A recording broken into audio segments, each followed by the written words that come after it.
ভোলায় একের পর এক ভয়ঙ্কর বিষধর রাসেলস ভাইপার সাপ ধরা পড়ায় সাধারণ মানুষের মাঝে আতঙ্ক ছড়িয়ে পড়েছে।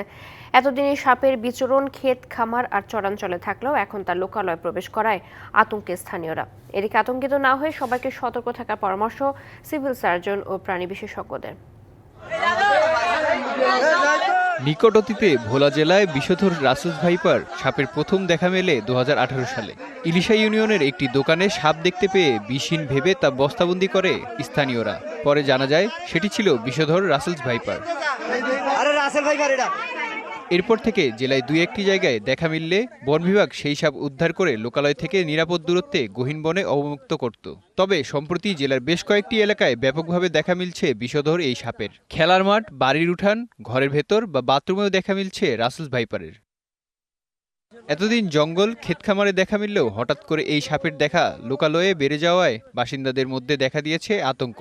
কলা গাছতলে দাঁড়িয়ে রয়েছি, তখন দেখে দৌড় দিছে, আমাকে বলছে আমাদের চাপি পলন বাড়ির অনেক লোকজন যাইয়া খুশিরা মারি তলে থেকে কেডা মারছি 40টা। তবে আতঙ্কিত না হয়ে সবাইকে সতর্ক থাকার পরামর্শ সিভিল সার্জনের। জেলায় পর্যাপ্ত অ্যান্টিভেনম রয়েছে বলেও জানান তিনি। কমপ্লেক্সে এবং ভোলা জেলা হাসপাতালে আমাদের অ্যান্টি স্নেক ভ্যানম আমাদের ওষুধ রয়েছে। আমাদের প্রায় 350 মতো ভায়াল আমাদের কিন্তু ভোলা জেলাতে রয়েছে। সুতরাং আমরা বলবো জনগণকে আপনারা আতঙ্কিত হবেন না, সেটা যে সাপেই কামড় হোক না হোক সেটা বিশ্লেষণের জন্য স্বাস্থ্যকর্মীর কাছে পাঠান। বাড়ির আশেপাশে ব্লিচিং পাউডার ছেটানোর পরামর্শ প্রাণী বিশেষজ্ঞদের। উঁচু জায়গা, যেসব জায়গায় মানুষের বসতি টসতি থাকে এইসব জায়গায় চলে আসে। বর্ষাকালটা মানুষকে একটু সচেতন থাকতে হবে, প্লাস ঘরদোরের আশপাশে যদি ব্লিচিং পাউডার ছিটিয়ে দেয় তাহলে একটু সাপ কম আসবে। বন বিভাগ ও স্থানীয়দের হিসাব অনুযায়ী গেল 3 বছরে জেলার বিভিন্ন জায়গায় শতাধিক রাসেলস ভাইপারের দেখা মিলেছে।